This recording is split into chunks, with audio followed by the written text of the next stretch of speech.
Hello, my name is Lisa Knight, and I will be talking to you about picture books. Picture books are illustrated books in which the illustrations are to varying degrees essential to the enjoyment and understanding of the story. The purpose of my paper was to examine the significance of illustrations to the young adult reader. Although there are many picture books, counting, alphabet, concepts, I believe the process begins with enjoying the engagement. It develops a foundation for establishing literacy as an essential element in the learning process and connects the reader and learner to one common isolated experience. I'm reading my paper, so you'll see me look off, but that's because I'm reading some of my paper. Also involved are the visual skills of looking at the illustrations, interpreting their meaning, searching for details mentioned in the text that are lingering over favorite images.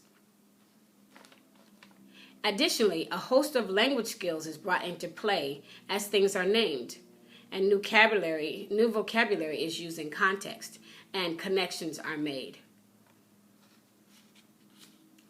What exactly are the pleasures of literature? Experts in the field of children's literature have identified many, including visualizing new image and exploring new ideas and comprehending the text. Illustrations are what most young picture book readers look for when choosing literature. Illustrations are an integral part of picture books. And Viva, the illustrations arrest your soul as soon as you lay eyes on them, causing you to immediately bond with the characters and dream to be a part of this knowingly fictitious world. Viva was one of the books that Dr. Louis suggested to us. So if you want to refer back, it was in our reading. The characters are lifelike, but weave in and out of reality. I found myself studying individual items with such scrutiny that my perception began to deceive my reality. Kylo used watercolors to soften the background canvas and to enhance the real versus painted, drawn, and brushed illustrations. If authors and illustrators had restrictions on their creativity, then their freedom of inspiration and artistic ingenuity are basically guided by regulations, possibly hindering their motivation and their desire to want to create and share what has naturally been given to them. The artist has a responsibility to create according to his or her own convictions and ethics. Furthermore, they are also responsible for adjusting to the current social climate in which they live and represent their characters and objects in a social conscious society. The Common Core asks young adults to read stories and literature, as well as more complex texts that provide facts and background knowledge in areas such as science and social studies. Young adults will be challenged and asked questions to push them to refer back to what they have read. This stresses critical thinking, problem solving, and analytical skills that are required for success in college and career and life.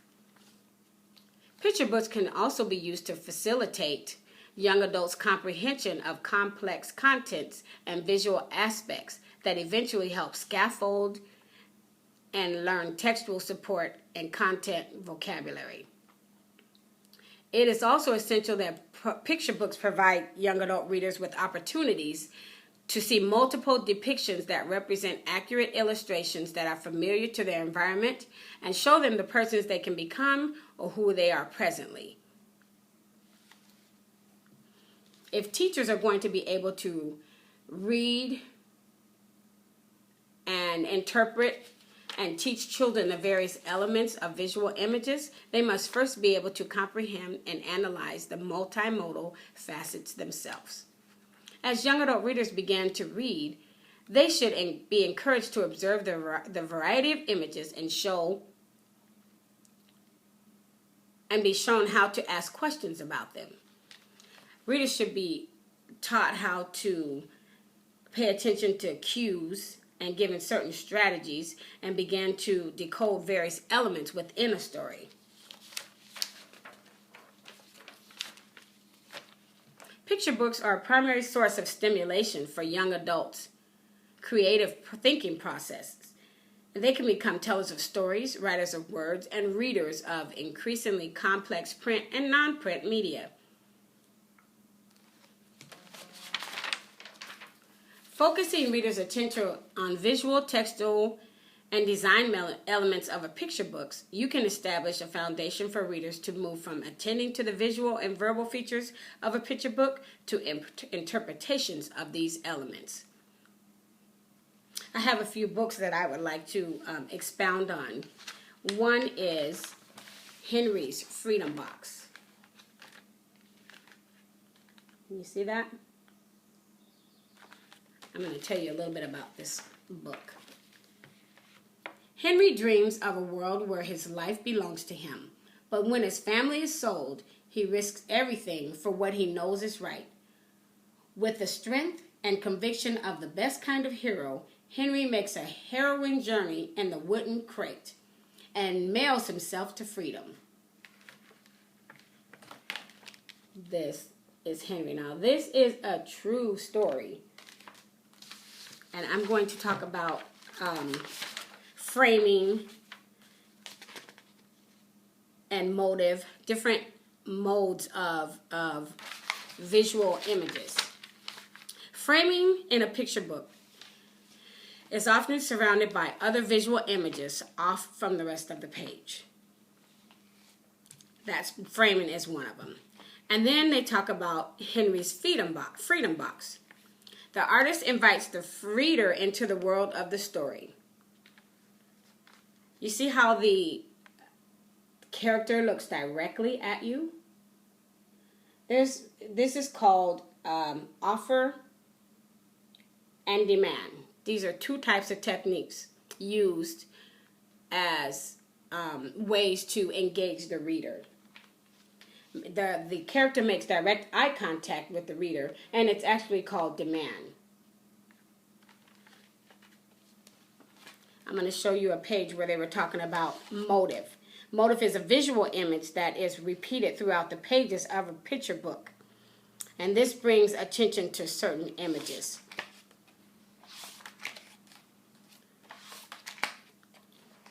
Let's see if I can find there's the picture of Henry.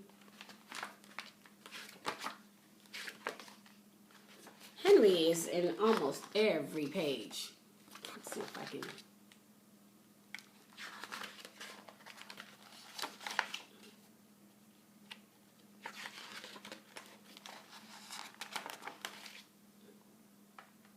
So that's kind of like a motive. The illustrator wants to make sure the reader is aware that Henry is the direct character in this story.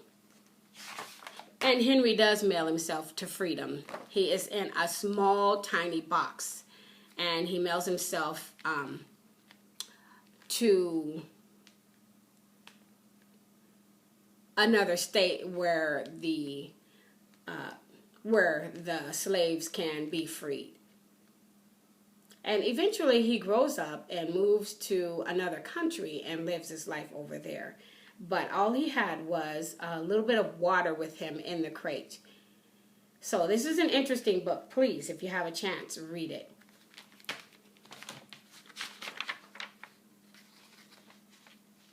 There's another book that I want to talk about. It's Frog and Toad Are Friends. And this is an example of, they talk about books being told in the first and third person.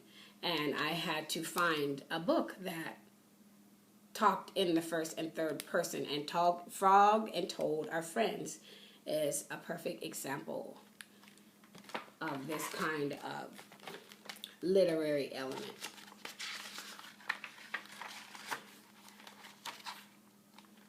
These are two best friends. Let me tell you what this is about before I start showing you pictures. One summer day, Toad was unhappy.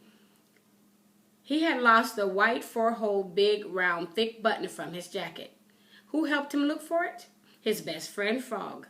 Another day, Frog was unhappy. He was sick in bed and looking green. Frogs are green. Who gave him some tea and told him a story? His best friend told. These are about two best friends, and the story has been told from both people. So this is another good one. This is the Caldecott winner, and so is Henry's Freedom Box. Let's see. I also talked about multiculturalism and that how it is intended to create a more cohesive and friendlier society by facilitating and bringing people together. And how authors have, if they had restrictions on their creativity, then their freedom of inspiration and artistic ingenuity are basically guided by regulations, possibly hindering their motivation and their desire to want to create and share what has naturally been given to them. In conclusion, I have learned about the elements within picture books, visual, textual design, and some of the elements about framing and motive, to name a few. I am now aware about high-risk books and how they evoke strong emotions. Literature has power when used in alignment with the Common Core literacy standards. Young adult and children readers are entitled to learn various elements of literacy. Literature can build a more inclusive, tolerant, and cohesive community among young adults when its frameworks focus on their interests and experience. I have enjoyed this class profusely, and I thank you, Dr. Louie, and my classmates, and I hope to see you guys again soon. Take care.